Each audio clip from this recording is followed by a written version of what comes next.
Não tente. Em 9 de março de 1994, Charles Bukowski, um dos escritores mais bem-sucedidos de todos os tempos, deixou essa frase no seu túmulo. E a filosofia por trás dela é quase um espelho da filosofia do novo personagem de Blue Lock, o Hugo. Ele é um meio-campista com os talentos perfeitos para sua posição, alto QI de futebol e visão ampla de jogo. Por isso, quando o Locke, o principal atacante da França, pergunta o que o Hugo acha do Isag, o Hugo diz que ele é completamente inconsciente. Caso alguém que não saiba esteja vendo esse vídeo, o Isag tem as exatas mesmas habilidades que o Hugo e joga no ataque. Por isso ele tenta alertar o Isag: pare de lutar contra o destino, abrace sua natureza e você sofrerá menos. E de certa forma o Hugo tá certo. E eu vou dar minha opinião baseada em ciência e na minha experiência sobre isso aqui daqui a pouco. Mas as palavras de Hugo carregam uma espécie de fatalismo. Parece que a sua lógica o sentenciou a ser um meio-campista. E para evitar o sofrimento de ir contra o destino, ele obedece. E por isso que ele fala pro Isag não tentar. E isso é muito semelhante a dois conceitos da filosofia de Bukowski. E a gente vai entender tudo isso hoje. Mas primeiro, a gente precisa mergulhar na vida e na filosofia de Charles Bukowski.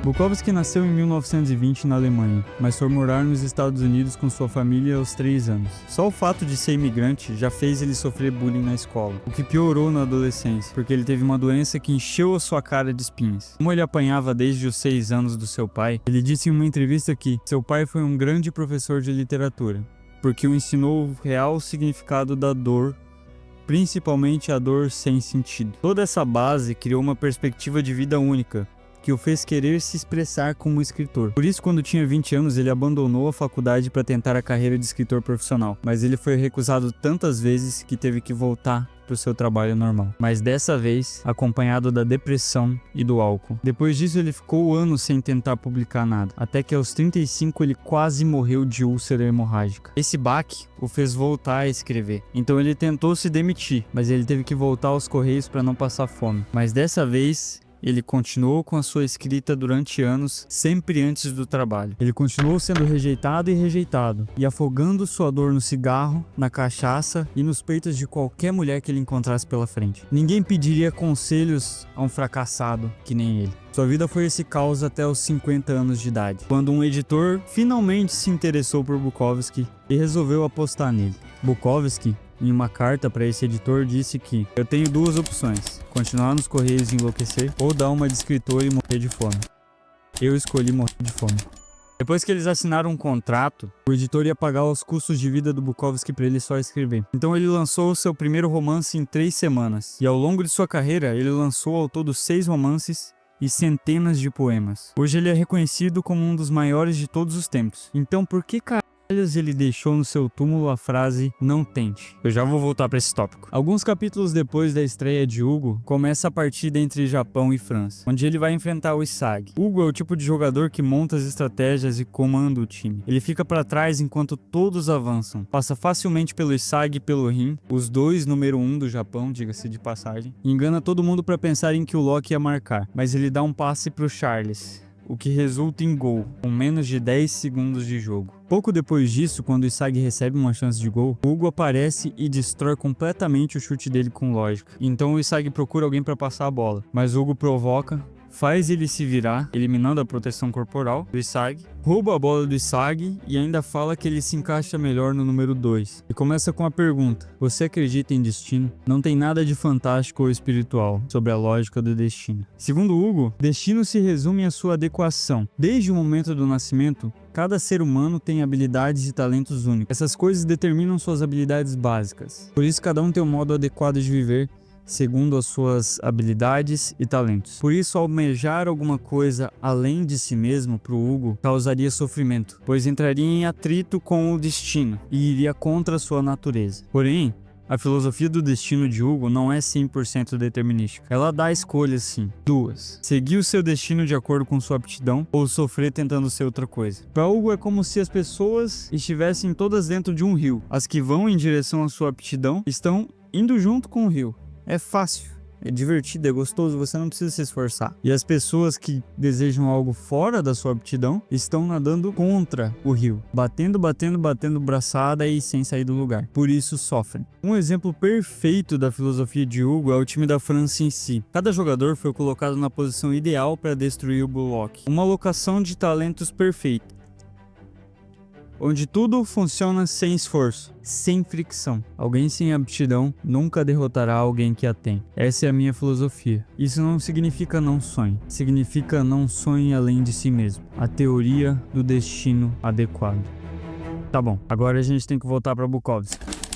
Lembra que ele era um bêbado mulherengo, viciado em apostas, mas no final da sua vida ele conseguiu ter sucesso? Então, o sucesso de Bukowski foi produto de duas coisas: a aceitação do que ele realmente é e uma espécie de rendição ao destino. Eu vou te explicar a diferença entre as duas. Primeiro, a aceitação de Bukowski. A história de Bukowski é quase um filme pronto sobre a cultura capitalista e o sonho americano. Ele lutou e no fim da sua vida ele teve sucesso. Porém, o sucesso dos livros e poemas de Bukowski vieram da brutal aceitação do que ele era, suas partes boas e ruins.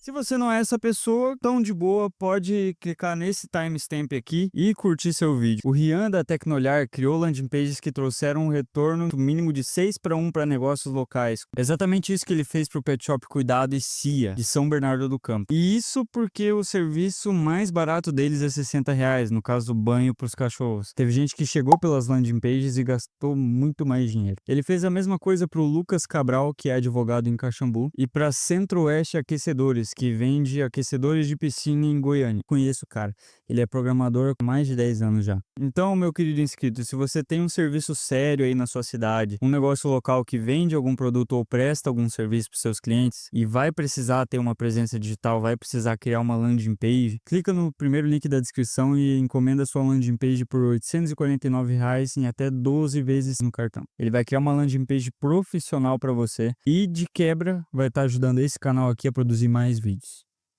Obrigado. E da sua honestidade em escrever sobre isso. A cultura de hoje em dia incentiva o desenvolvimento pessoal como uma forma de atingir o sucesso. Bukowski não se tornou uma pessoa melhor antes de atingir o sucesso e nem depois. Mesmo depois de vender milhões, ele continuava caindo de bêbado, apostando, xingando e tentando transar com qualquer mulher que aparecesse na sua frente. Sua brutal honestidade consigo mesmo fez ter sucesso, não porque ele escrevia apesar da sua vida, e sim porque ele escrevia por causa da sua vida. Cientificamente falando, em termos criativos, todos nós damos o nosso melhor quando somos nós mesmos, sem tirar nem pôr. O fato de Bukowski ter abraçado quem ele era não foi uma desistência de quem ele queria se tornar, e sim foi algo que o ajudou a se tornar quem ele queria se tornar, um escritor, porque o tornava único. Mas continuando, a rendição de Charles Bukowski. O que você prefere, gato ou cachorro? Quando você era criança e alguém te perguntou isso pela primeira vez, pareceu uma escolha, mas não foi. Ninguém pode dizer o que certo animal causa no cérebro, e você não consegue explicar por que você gosta do animal que você gosta, tá ligado? Outro exemplo é a sua cor favorita. Você consegue colocar lógica na sua escolha de gostar mais de laranja do que de azul? Talvez hoje, como um adulto, você possa colocar um pouco de lógica nisso e falar que laranja combina mais com o meu tom de pele. Você pode hoje criar uma razão lógica para gostar da cor que você gosta. Mas você não podia fazer isso no passado, e mesmo assim você gostava de laranja. Você não pode escolher o motivo pelo qual você gosta de alguma coisa. É como se esse algo simplesmente tivesse escolhido você. E o que gostamos de fazer, o que sonhamos, nosso propósito, entre aspas, de acordo com Bukowski, funciona da mesma forma. Você pode tentar coisas, mas sempre vai retornar para a mesma coisa. Algo que te encanta e te atrai e você não sabe explicar o porquê. Ao longo da sua vida, embora desistisse por algum tempo, Bukowski sempre voltava a escrever. Ele nunca deixou nada tirar a escrita dele, tá ligado? Nem mesmo o fracasso. Ele não precisava de sucesso. Ele precisava escrever. Ele tem uma frase que diz: nós trabalhamos demais. Nós tentamos demais. Não tente, não trabalhe. Já está lá. olhando para você, esperando para sair de um útero fechado. O Hugo fala, não tente, porque para ele o homem é o que nasceu para ser. Bukowski fala, não tente, porque para ele o homem é o que não pode deixar de ser, o que não pode evitar ser. Se você precisa tentar se importar com alguma coisa, tentar gostar de alguma coisa, tentar querer alguma coisa, isso só mostra que você não se importa, não gosta e não quer essa coisa. E nesses casos, Bukowski falaria para você, não tente. Se o pensamento de viver sem essa coisa, ou nunca tentar de verdade, te aterroriza mais do que a rejeição, e você estaria feliz fazendo essa coisa, mesmo que tivesse que trabalhar 8 horas para sustentar isso como um hobby, e simplesmente a ideia de desistir te parece um futuro tão triste que você nem mesmo a considera, aqui Bukowski diria, tente. E se você vai tentar, vai até o final. Obviamente, Sag não aceita o que o Hugo falou.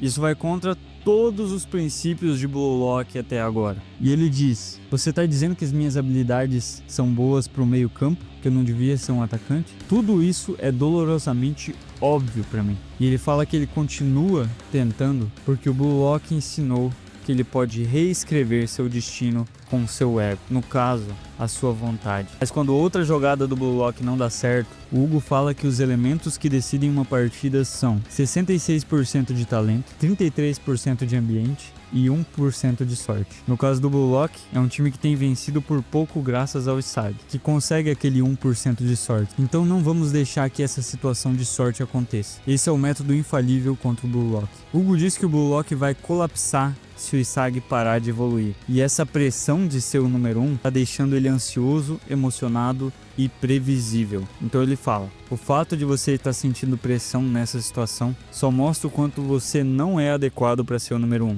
Se você fosse o número 1, você deveria ser capaz de aproveitar alegremente esse agora em que você é o centro do mundo, não é? O Hugo diz que o Loki tem as adequações físicas para ser um número 1 nato. E ele vai produzir isso e ser o melhor número 2 do mundo. Não sendo o segundo lugar, mas controlando o campo com sua visão e lógica. Sendo o maior conhecedor do número 1 e seu igual. Venha aí, Sag, siga sua natureza junto comigo, aceite o seu lugar de número 2 e o Blue Lock poderá evoluir ainda mais. Ou continue tentando ser um atacante e o Blue Lock será destruído aqui. Todo esse papo de seguir a natureza e ser menos triste tem um bom ponto baseado em lógica. A nossa biologia, por exemplo, não é compatível com o ambiente em que vivemos. Problema de sono? Antigamente a única luz depois das 7 da noite era fogueira. E não existia cortina com blackout para você ficar dormindo depois das 6 da manhã. Sedentarismo? Antes, o humano tinha que caminhar e correr o dia inteiro para conseguir a comida do dia. Comparação excessiva? Antigamente, a gente se comparava com 3 ou 4 companheiros de caverna e passava às vezes meses ou anos sem encontrar pessoas além do nosso pequeno bando de 20 pessoas. Ansiedade? Antes ela aparecia quando uma moita tremia perto da gente e podia ser realmente algo que ameaçasse a nossa vida, tá ligado? Um predador, por exemplo. Ansiedade tinha função. A evolução nos afastou do nosso comportamento natural de caçadores e coletores, que independente de religião pesada. O Homo sapiens das cavernas, no caso caçador e coletor, foi 95% pelo menos de toda a história da humanidade até agora. E esse afastamento da natureza causou esses problemas e muitos mais. Isso porque eu só tô falando de problemas de saúde, né? Eu, por exemplo, sou uma pessoa introvertida. Por isso eu me canso com socialização e principalmente com conflitos. Há uns 3 anos atrás, quando eu tentei ser gestor de tráfego, e eu realmente gostava de fazer, de executar o serviço, subir campanha, analisar, criar estratégia. Só que o fato de eu ter que lidar com pessoas chatas, eu mesmo me colocava muita pressão para entregar resultado para eles. E ter que lidar com essas pessoas, simplesmente, eu não conseguia. É como se a minha biologia tivesse me expulsado da gestão de tráfego como profissão. Agora eu tenho essa habilidade e eu posso usar para mim. Mas, cara, a minha natureza não me permitiu continuar trabalhando fazendo aquilo, tá ligado? Tipo, eu já trabalhava 8 horas numa empresa e a gestão de tráfego era algo que eu fazia por fora para tentar fazer dar certo, assim como eu fazia até mês passado com esse canal no YouTube. E tipo, nesse negócio que eu tava fazendo por fora, eu era mais infeliz do que na minha CLT? Não, tá errado isso aí, tá ligado? Então sim, piazada. Levando em consideração isso que eu mesmo analisei da minha vida e todos esses argumentos científicos que eu dei, siga a natureza tem um ponto lógico muito forte. Negar a natureza realmente causa sofrimento. Mas não é assim em relação a aptidões. Porque um pequeno ponto científico consegue contrariar toda essa teoria do Hugo. Neuroplasticidade. A neuroplasticidade é a capacidade do cérebro de aprender novas habilidades e se adaptar frente a qualquer ambiente. É certo que alguns nascem com algumas habilidades mais destacadas e sentem felicidade ao exercer essas habilidades e superar os outros. Isso porque gostar de fazer uma coisa em que você é bom é completamente humano. Mas a nossa espécie sobreviveu não por ser a mais rápida ou a mais forte, e sim por ser a única capaz de racionalizar e se adaptar ao ambiente. Adaptação e aprendizagem. Esse é o poder de ser um humano. Mano, se você viu o easter egg no meio do vídeo, você sabe que eu vou entregar na newsletter dessa segunda-feira o que eu prometi lá no vídeo do Bashira. Um breakdown detalhado de como eu me organizei para quitar uma dívida de 20 mil reais e juntar um ano de reserva para quitar a CLT. A newsletter é o segundo link da descrição e do comentário fixado. Se inscreve lá. E é por isso que, na minha opinião, o fatalismo de Hugo não funciona. Pode ser que eu mude de ideia no futuro, mas segundo Angela Duckworth e seu enorme trabalho baseado em anos de pesquisa científica sobre garra, a única característica comum de todas as pessoas bem-sucedidas, que inclusive eu já expliquei nesse vídeo aqui, o sucesso acontece quando você usa uma habilidade que você aprendeu com esforço e produz coisas para colocar no mundo. Ou seja, não adianta ser um pintor talentoso e produzir apenas uma obra. Os pintores renomados produziram centenas delas durante anos. E para chegar nesse nível de habilidade, pouco importava o seu talento inicial. Vou repetir, pouco importa seu talento inicial. Porque a única função do talento é facilitar a sua aprendizagem inicial de uma habilidade. E eu já expliquei tudo nesse vídeo aqui, vai lá olhar. Então a proporção que o Hugo deu lá tá errado. Seria algo como talento 15%, esforço 51%, ambiente 33% e sorte 1%. Por isso eu quero que você veja, mano, qualquer talento que você tenha como o que ele realmente é segundo a ciência, um ponto de partida. Talvez a folha de papel em que as suas habilidades estejam escritas não tenha vindo de fábrica completamente em branco, mas a caneta que preenche o resto dela tá na sua mão. Quando Bukowski escreve "não tente", ele não tá defendendo a inércia, ele tá atacando a vontade forçada, a ambição artificial, o desejo de ser algo que não emerge naturalmente de você. Olhando para a ciência, essa atração natural, inescapável, no caso a rendição de Bukowski, não pode ser muito explicada. Mas segundo Angela Duckworth, os modelos de garra, assim como Bukowski, não se imaginavam fazendo outra coisa. E a simples ideia de ter que fazer outra coisa os entristecia muito. A pesquisa científica dela diz que essas pessoas fazem o que fazem porque de alguma forma se interessaram nisso. Esse amor incondicional pelo trabalho surgiu no começo como um pequeno interesse, mas a ciência só vai até aí. O que desperta o interesse dessas pessoas? Ela só diz: experimente muitas coisas até que algo te pareça interessante. E o que nos parece interessante, mano, isso que é o foda, o que nos parece interessante tá 100% fora do nosso controle. Quase como destino. Como Bukowski disse, quando tudo dá certo, não é porque você escolheu a escrita, é porque a escrita te escolheu.